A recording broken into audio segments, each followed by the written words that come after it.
Good morning, dear students. We are discussing the chapter Accounting Equation. बच्चों, I have already discussed so many transactions related to accounting equation.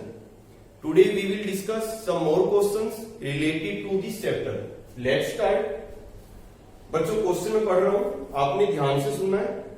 लिखा है Surendra Mohan started business on 1st April 2011 with capital of rupees 7,50,000 and a loan of rupees 2 lakh taken from Punjab National Bank. Proprietor कौन है? Surendra Mohan. Business कब start किया है? 1st अप्रैल 2011. और business जब उसने स्टार्ट किया है तो कैपिटल लिखा है with a capital of rupees 7,50,000. Capital उसने लगाई है 750 और एक उसने बैंक से लोन भी लिया है, पंजाब नेशनल बैंक से, और लोन कितने का लिया है? 2 लाख. बच्चों, मैंने आपको बताया था कि बिजनेस के लिए फंड्स की जरूरत होती है, पैसे की जरूरत होती है. और फंड्स कहां से आएंगे? दो सोर्स होते हैं, इंटरनल एंड एक्सटर्नल. या तो ओनर खुद लगाएगा या फिर कहीं दाई बाई से बाहर से अरेंज करेगा. तो 750 उसने खुद लगाई है और 2 लाख उसने बाहर से बोरो किए. आगे लिखा है on 31st March 2012. 31st March 2012 यानी कि at the end of the year. बच्चों, हम फाइनेंशियल ईयर फॉलो करते हैं April to March. His assets were rupees 15 lakh. Assets हमें दी हुई है 15 lakh at the end of the year. लिखा है find out his capital on 31st March 2012 and profit made और losses incurred during the year 2011-12. दो बातें हमने फाइंड आउट करनी है. नंबर 1 तो पूछ रहे हैं कैपिटल कितनी है उसकी at the end of the year, कितनी कैपिटल है. और सेकंड वो क्या पूछ रहे हैं? प्रॉफिट और loss made during the year 2011-12. कि इस साल कितना प्रॉफिट हुआ या कितना लॉस हुआ. तो ये दो क्वेश्चन हैं. अब देखिए बच्चों, अकाउंटिंग इक्वेशन मैंने आपको क्या बताई थी? अकाउंटिंग इक्वेशन का मतलब है assets are always equal to liabilities. Liability means external liability plus capital. ठीक है. अब हमने कैपिटल निकालनी है. कब? 31st March 2012 at the end of the year. इसको आप क्लोजिंग कैपिटल भी कह सकते हो. बच्चों, जो capital at the beginning of the year है दैट इज ओपनिंग कैपिटल. एक होती है ओपनिंग कैपिटल, एक होती है क्लोजिंग कैपिटल. अब इस क्वेश्चन में ओपनिंग कैपिटल कितनी है? 7,50,000. Capital at the beginning of the year. और क्लोजिंग कैपिटल हमने निकालनी है, यानी कि capital at the end of the year. तो बच्चों, इस इक्वेशन को ध्यान से देखिए. कैपिटल हम कैसे निकालेंगे? Capital is equal to assets minus liabilities. ठीक है. अब देखिए, कैपिटल हमने कौन सी निकालनी है? Eight the end of the year. हम इसको क्लोजिंग कैपिटल भी कह सकते हैं, क्लोजिंग कैपिटल. अब आपने ये देखना है कि 31st मार्च 2012 को हमारे पास कितनी एसेट्स है, कितनी लायबिलिटीज है. एसेट्स और लायबिलिटी के डिफरेंस को क्या कहेंगे? कैपिटल. एसेट्स तो इसमें बताया हुआ है, ये रहा. क्वेश्चन में क्लियर लिखा है कि at the end of the year as on 31st March 2012 his assets were rupees 15 lakh. ठीक हो गया. अब देखिए लायबिलिटी कितनी है उसकी at the end of the year. बच्चों, इस साल जब उसने बिजनेस स्टार्ट किया तो उसने बैंक से बोरो किया था, बैंक से लोन लिया था. लोन कितने का लिया था? 2 लाख का. और लोन को हम क्या ट्रीट करते हैं? लायबिलिटी. अब कहीं क्वेश्चन में ये तो नहीं लिखा कि उसने वापस कर दिया, रीपे कर दिया. नहीं लिखा. इट मींस उसने अभी तक लोन वापस नहीं किया. अगर वापस कर दिया होता तो लिखा होता. तो बच्चों, ये लायबिलिटी जो स्टार्टिंग में थी वो लायबिलिटी आज भी एग्जिस्ट कर रही है eight the end of the year. तो आज 31 मार्च 2012 को हमारी लायबिलिटी कितनी है? 2 लाख। क्लियर है बच्चों? जो लोन हमने स्टार्टिंग में लिया था वो लोन तो अभी है, वापिस तो हमने करा ही नहीं। वापिस करा होता तो क्वेश्चन में लिखा होता। तो very simple, closing capital is equal to closing assets minus closing liability. Closing means at the end of the year. तो डिफरेंस कितना हो गया? 13 लाख। ये लो बच्चों, पहले क्वेश्चन का आंसर हमें मिल गया। जहां पे मैंने क्वेश्चन मार्क डाला था, दिस इज 13 लाख। क्लियर? अब सेकंड क्वेश्चन हमसे क्या पूछा गया है कि ऑल्सो कैलकुलेट प्रॉफिट और loss made during the current year. कि इस साल प्रॉफिट और लॉस कितना हुआ? अब बच्चों ध्यान से देखिए, ओपनिंग कैपिटल कितनी है? ओपनिंग कैपिटल इस क्वेश्चन में दी हुई है, दैट इज ₹7,50,000। क्लोजिंग कैपिटल हमने अभी कैलकुलेट की है। क्लोजिंग कैपिटल कितनी हमने कैलकुलेट की? 13 लाख। बच्चों सोचकर देखिए कि इस साल कितना प्रॉफिट या कितना लॉस हुआ। बिल्कुल क्लियर दिखाई दे रहा है कि जी ओपनिंग कैपिटल 750 है, क्लोजिंग कैपिटल 13 लाख है। मैं एज्यूम कर रहा हूं कि इन्होंने कोई एडिशनल कैपिटल नहीं लगाई, क्योंकि अगर कोई एडिशनल कैपिटल लगाई होती तो इसमें लिखा होता। ना कोई एडिशनल कैपिटल है, ना कोई ड्रॉइंग्स है, ना उसने बिजनेस में और कैपिटल लगाई है, ना ही उसने उसमें से कुछ विड्रॉ किया है। तो ये हमारी कैपिटल बढ़ कैसे गई? जो 7.5 लाख रुपए कैपिटल थी, आज वो 13 लाख कैसे हो गई? बढ़ कैसे गई? सोचिए, कैपिटल कैसे बढ़ गई? Due to profit. इसका मतलब है इस साल हमें डेफिनेटली प्रॉफिट हुआ है। बच्चों मैंने आपको बताया था इस चैप्टर में कि प्रॉफिट से कैपिटल इंक्रीज होती है और लॉस से कैपिटल डिक्रीज होती है। तो यहां पर अगर हमारी कैपिटल बढ़ रही है तो it means definitely there is profit. कितना प्रॉफिट है? देखिए डिफरेंस कितना नजर आ रहा है आपको? डिफरेंस है 5,50,000। This is profit. Quite simple. Formula क्या होगा? Closing capital minus opening capital. Closing capital है 13 लाख, ओपनिंग कैपिटल है 750। जो डिफरेंस आपको दिखाई दे रहा है बच्चों, this is profit earn during the year. तो जहां पे मैंने क्वेश्चन मार्क किया था, इसका आंसर भी हमें मिल गया। प्रॉफिट कितना हो गया? 5,50,000। Quite easy. देखो बच्चों क्लियर है? क्वेश्चन को मैं चेंज कर रहा हूं। बाई चांस इसी क्वेश्चन में अगर क्लोजिंग कैपिटल होती 7 लाख, ओपनिंग कैपिटल कितनी है? 750, और क्लोजिंग कैपिटल बाई चांस कितनी है? 7 लाख, कम हो गई, तो फिर इसका मतलब लॉस है।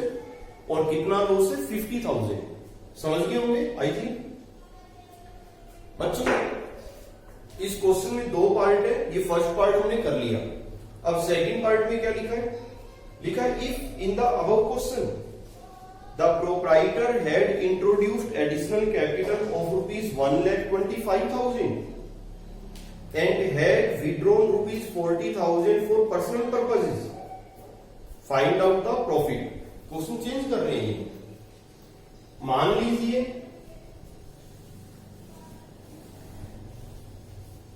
यही क्वेश्चन है, ओपनिंग कैपिटल दी हुई है, क्लोजिंग कैपिटल हमने निकाल ली। अभी तक तो फर्स्ट पार्ट में क्या था? कोई एडिशनल कैपिटल नहीं थी, कोई ड्रॉइंग्स नहीं थी। लेकिन अब सेकंड पार्ट में लिखा है कि यही क्वेश्चन आपने दोबारा करना है। Assuming that there is additional capital. Additional capital कितनी दी हुई है? 1,25,000। This is additional capital. बच्चों एडिशनल कैपिटल समझ रहे हो? एक तो बिजनेसमैन जब बिजनेस स्टार्ट करता है तब वो कैपिटल लगाता है, लेकिन उसके बाद भी वो कैपिटल लगा सकता है 6 महीने बाद, 1 साल के बाद, 5 साल के बाद। अगर उसको लगता है कि बिजनेस में और इन्वेस्टमेंट की जरूरत है तो इस साल उसने कुछ और कैपिटल लगाई है। कितनी लगाई है? 125। और उसने बिजनेस में से विड्रॉ भी किया है फॉर पर्सनल पर्पस, जिसे हम क्या कहते हैं? ड्रॉइंग्स। ड्रॉइंग्स बच्चों इस क्वेश्चन में दी हुई है कितनी? 40,000। थोड़ी देर पहले हमारे सामने केवल 2 आइटम थी, एक ओपनिंग कैपिटल और एक क्लोजिंग कैपिटल। हमने सिंपली दोनों को कंपेयर कर लिया था। कि कैपिटल अगर बढ़ रही है प्रॉफिट और कम हो रही है तो लॉस।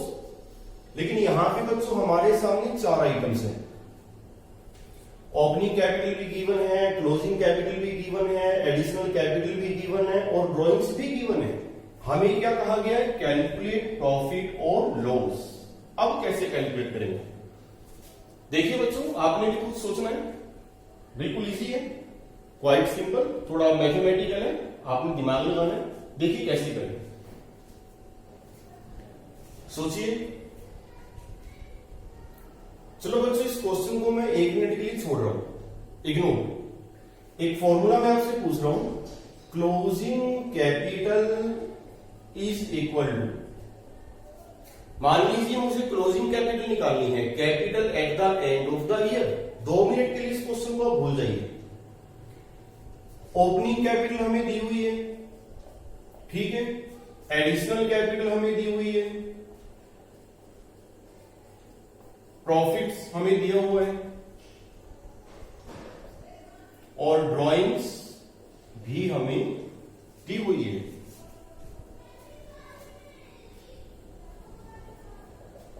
मान लीजिए बच्चों 4 आइटम आपको दी हुई है, ओपनिंग कैपिटल आपको पता है, एडिशनल कैपिटल आपको पता है, प्रॉफिट आपको पता है, ड्रॉइंग्स भी आपको पता है, और आपको कहा जाता है कि with the help of these items calculate closing capital. Can you calculate? देखिए, क्या क्लोजिंग कैपिटल आप कैलकुलेट कर सकते हो?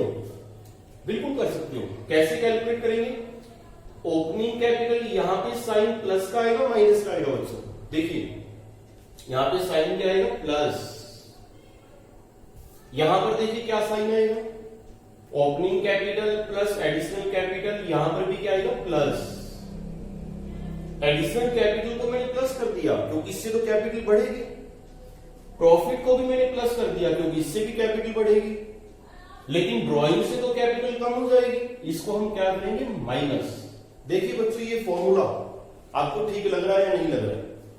Closing capital is equal to opening capital plus additional capital plus profit minus drawings. Quite simple. Additional capital को plus कर दीजिए, capital बढ़ रही है आपकी, प्रॉफिट को प्लस करिए, इससे भी कैपिटल बढ़ रही है, ड्रॉइंग्स को माइनस करिए, इससे कैपिटल कम हो रही है। बच्चों ये बेसिक फॉर्मूला है जो आपने हमेशा याद रखना है, +1 +2, क्योंकि ये बातें जो +1 की अकाउंटेंसी में आपको पढ़ाई जा रही है ये आगे भी काम आएंगी +2 में और हायर क्लासेज में।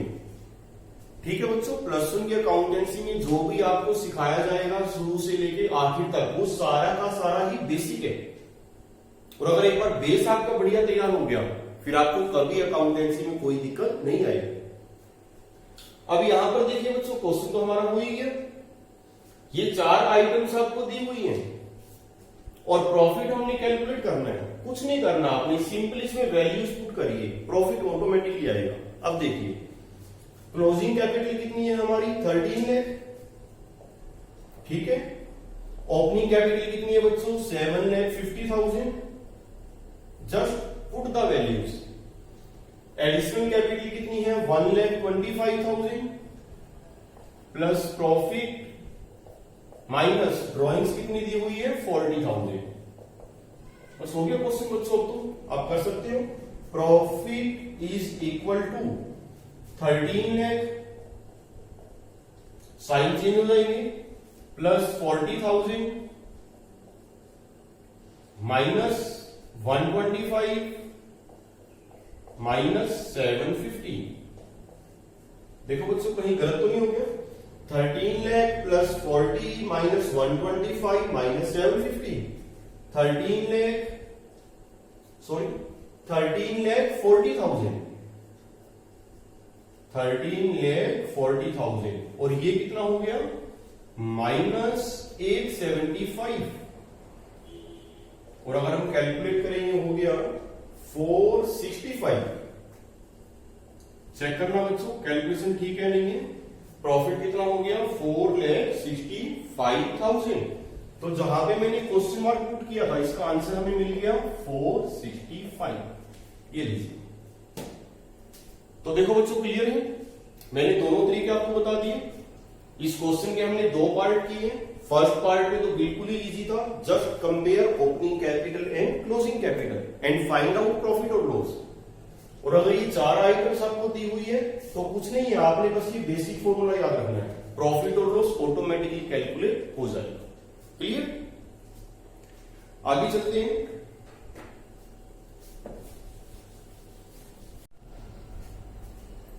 बच्चों एक क्वेश्चन हम और डिस्कस कर रहे हैं, थ्योरेटिकल क्वेश्चन है, नॉट न्यूमेरिकल, लेकिन अच्छा क्वेश्चन है। लिखा है give an example for each of the following type of transaction. बच्चों अभी तक हम जब ये चैप्टर कर रहे थे तो ट्रांजैक्शन हमें दी हुई होती थी क्वेश्चन में, उसका इफेक्ट हम बताते थे, एसेट्स पर क्या इफेक्ट पड़ेगा, लायबिलिटी पर क्या इफेक्ट पड़ेगा, कैपिटल पर क्या इफेक्ट पड़ेगा। अब ये क्वेश्चन उल्टा है, अपोजिट है, इसमें इफेक्ट दिया हुआ है और ट्रांजैक्शन आपने बतानी है। देखिए वेरी इंटरेस्टिंग, फर्स्ट पॉइंट दिया हुआ है increase in one asset, increase in one asset and decrease in another asset. आपने बच्चों कोई ऐसी ट्रांजैक्शन बतानी है जिसमें एक एसेट इंक्रीज हो रही हो और दूसरी एसेट डिक्रीज हो रही हो। देयर में बी सो मेनी ट्रांजैक्शंस, इस क्वेश्चन के मल्टीपल आंसर्स हो सकते हैं। सोचिए बच्चों, आपने खुद सोचना है, इससे पता लग जाएगा कि आपको चैप्टर कुछ क्लियर हुआ या नहीं हुआ। कोई ऐसी ट्रांजैक्शन बताइए जिसमें एक तरफ आपकी एसेट बढ़ रही हो और दूसरी तरफ साइमल्टेनियसली कोई दूसरी एसेट कम हो रही हो। सोचिए, क्वाइट सिंपल, देयर में बी सो मेनी ट्रांजैक्शंस। कुछ हुआ clear? Furniture purchase for cash, furniture purchase for cash. देखिए बच्चों, क्या ये एग्जांपल ठीक है? एक तरफ तो आपका फर्नीचर इंक्रीज हो रहा है और दूसरी तरफ आपका कैश डिक्रीज हो रहा है। एक एसेट इंक्रीज हो रही है, एक एसेट डिक्रीज हो रही है। या आप ये भी कह सकते हो machinery purchase for cash, goods purchase for cash. मैंने आपको पहले ही कहा था कि देयर में be multiple answers, multiple transactions. और कोई एग्जांपल, वन एसेट इंक्रीज हो रही है, अनदर एसेट डिक्रीज हो रही है। Cash received from debtors, cash received from debtors. देखिए कोई डेटर है हमारा, डेटर एसेट है और पेमेंट हमें मिल गई, तो क्या होगा, एक तरफ आपका कैश इंक्रीज हो रहा है और दूसरी तरफ आपके डेटर्स डिक्रीज हो रही है। तो ये एग्जांपल भी चल जाएगा। और सोचिए, और भी आंसर हो सकते हैं। कैश डिपॉजिटेड इनटू बैंक, देखिए ठीक है नहीं, ये cash deposited into bank, what will happen, आपका बैंक बैलेंस तो इंक्रीज हो जाएगा और कैश बैलेंस डिक्रीज हो जाएगा। कैश बैलेंस भी एसेट है, बैंक बैलेंस भी एसेट है। एक एसेट इंक्रीज हो रही है और दूसरी एसेट डिक्रीज हो रही है। इसका अपोजिट भी हो सकता है, cash withdrawn from bank for office use, कि बैंक से हमने अपने ऑफिस के लिए पैसे निकाले। Clear? Similarly second point, increase in asset and increase in liability. बच्चों कोई ऐसी ट्रांजैक्शन बताइए जिसमें एक तरफ आपकी एसेट बढ़ रही हो और दूसरी तरफ आपकी लायबिलिटी भी बढ़ रही हो। Quite simple, goods purchase on credit, goods purchase on credit. सोचकर देखिए व्हाट विल हैपन, एक तरफ तो आपका स्टॉक इंक्रीज होगा, मींस एसेट इंक्रीज हो रही है, और दूसरी तरफ क्रेडिटर्स इंक्रीज हो रहे हैं, मींस लायबिलिटी इंक्रीज हो रही है। तो गुड्स परचेज ऑन क्रेडिट भी ठीक है, फर्नीचर परचेज ऑन क्रेडिट भी ठीक है। क्लियर है? या कोई और एग्जांपल सोचते हैं, loan taken from bank 1 lakh, loan taken from bank, हमने बैंक से 1 लाख रुपए का लोन लिया है। सोचिए व्हाट विल हैपन। बच्चों ये याद रखना कि जब भी हम बैंक से लोन लेते हैं, बैंक हमें वो कैश में नहीं देगा, बैंक को पैसा हमारे अकाउंट में डालता है, फिर अकाउंट से हम विड्रॉ करते हैं। मतलब बैंक से अगर हम 1 लाख का लोन ले रहे हैं तो व्हाट विल हैपन, एक तरफ तो हमारा बैंक बैलेंस इंक्रीज हो जाएगा, हमारे अकाउंट में आएंगे 1 लाख, वहां से हम विड्रॉ कर सकते हैं। तो एक तरफ तो हमारा बैंक बैलेंस इंक्रीज होगा और दूसरी तरफ जो लोन है, जो कि लायबिलिटी है, वो भी इंक्रीज होगी। लोन टेकन फ्रॉम बैंक, हमारा बैंक बैलेंस बढ़ रहा है मींस एसेट बढ़ रही है, लेकिन क्योंकि ये लोन आपको वापस भी करना पड़ेगा, ये आपके सिर के ऊपर बोझ है, तो आपकी लायबिलिटी भी बढ़ रही है। ठीक है बच्चों, आगे जब हम चलेंगे तो सारी बातें आपको क्लियर होंगी। नेक्स्ट थर्ड इसका अपोजिट है, लिखा है decreasing asset and decrease in liability. एक तरफ एसेट कम हो रही है, एक तरफ लायबिलिटी कम हो रही है। अभी हमने उधार माल खरीदा था, अगर हम उनको पेमेंट कर देते हैं, payment made to creditors, payment made to creditors, what will happen? एक तरफ तो आपका कैश कम होएगा, एसेट्स कम हो जाएंगे, और दूसरी तरफ क्रेडिटर कम होंगे तो आपकी लायबिलिटी भी कम हो जाएगी।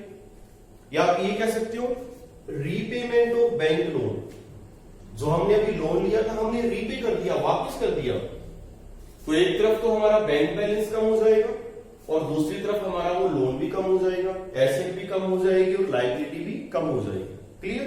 कोई भी आंसर आप लिख सकते हो। नेक्स्ट लिखा है बच्चों increase in asset and increase in owners capital. कोई ऐसी ट्रांजेक्शन बताइए जिससे एक तरफ एसेट इंक्रीज हो रही हो, एक तरफ कैपिटल इंक्रीज हो रही हो। Quite simple, capital introduced by the owner, capital invested by the owner. अगर ओनर बिजनेस में कैपिटल लगा रहा है, व्हाट विल हैपन? एक तरफ तो बिजनेस में कैश आएगा, कैश का मतलब हमारी एसेट बढ़ जाएगी, और दूसरी तरफ वो जो पैसा लगा रहा है बिजनेस के लिए वो कैपिटल है, तो capital invested by the proprietor, by the owner, आपकी एसेट भी इंक्रीज हो जाएगी और ओनर्स की कैपिटल भी इंक्रीज हो जाएगी। ऐसे एक लास्ट पॉइंट इसमें और लिखा है decreasing asset and decreasing owners capital. सोचिए बच्चों ऐसी ट्रांजेक्शन जिससे आपकी फर्म की एसेट भी कम हो जाए और कैपिटल भी कम हो जाए। बच्चों ड्राइंग्स का मैंने जिक्र किया था इससे पहले वाले चैप्टर में, बेसिक अकाउंटिंग टर्म्स। ड्राइंग्स मैंने आपको बताया था कि in the form of cash भी हो सकती है, in the form of goods भी हो सकती है। कैश और goods withdrawn by the proprietor out of the business for personal use, this is called drawings. Suppose उसने बिजनेस में से 10,000 विड्रॉ कर लिए पर्सनल पर्पस के लिए, व्हाट विल हैपन? एक तरफ तो कैश कम हो जाएगा, मींस एसेट कम हो जाएगी, और दूसरी तरफ उसकी कैपिटल भी कम हो जाएगी, क्योंकि ओनर जब बिजनेस में कुछ इन्वेस्ट करता है तो कैपिटल बढ़ती है, और बिजनेस में से अगर कुछ निकालता है, विड्रॉ करता है, तो कैपिटल कम होगी। ऐसी सपोज उसने गुड्स निकाली है 20,000 की, ये भी एग्जांपल यहां पे चल सकता है। चाहे वो कैश निकाल रहा है, चाहे वो गुड्स निकाल रहा है, एसेट तो कम ही हो जाएगी, और क्योंकि ये ड्राइंग्स है उससे कैपिटल भी कम हो जाएगी। तो आप कह सकते हो cash withdrawn by the proprietor for personal purpose, या आप ये भी कह सकते हो goods withdrawn by the proprietor for personal purpose. दोनों ट्रांजेक्शन आप इसमें लिख सकते हो। तो ये था क्वेश्चन बच्चों, इसमें इफेक्ट हमें दिया हुआ था और ट्रांजेक्शन हमने बतानी थी। अच्छा क्वेश्चन था। तो बच्चों अकाउंटिंग इक्वेशन में लगभग जितनी बातें थी वो सारी मैंने आपसे डिस्कस कर ली है। अब कल का जो लेक्चर होगा वो वेरी वेरी इंपॉर्टेंट होगा, क्योंकि अब असली कहानी स्टार्ट होने जा रही है। मैंने आपको कहा था कि अकाउंटिंग प्रोसेस में हम सबसे पहले क्या करते हैं, रिकॉर्डिंग। तो बच्चों कल से आपको रूल सिखाए जाएंगे और सारा खेल रूल्स का ही है। अगर रूल्स आपको समझ आ गई तो फिर रिकॉर्डिंग हो, चाहे क्लासीफाइंग हो, चाहे समराइजिंग हो, कहीं आपको दिक्कत नहीं आएगी। यानी कि कल का लेक्चर वेरी वेरी इंपॉर्टेंट, इसलिए आप कोई लापरवाही ना करें। Thank you very much.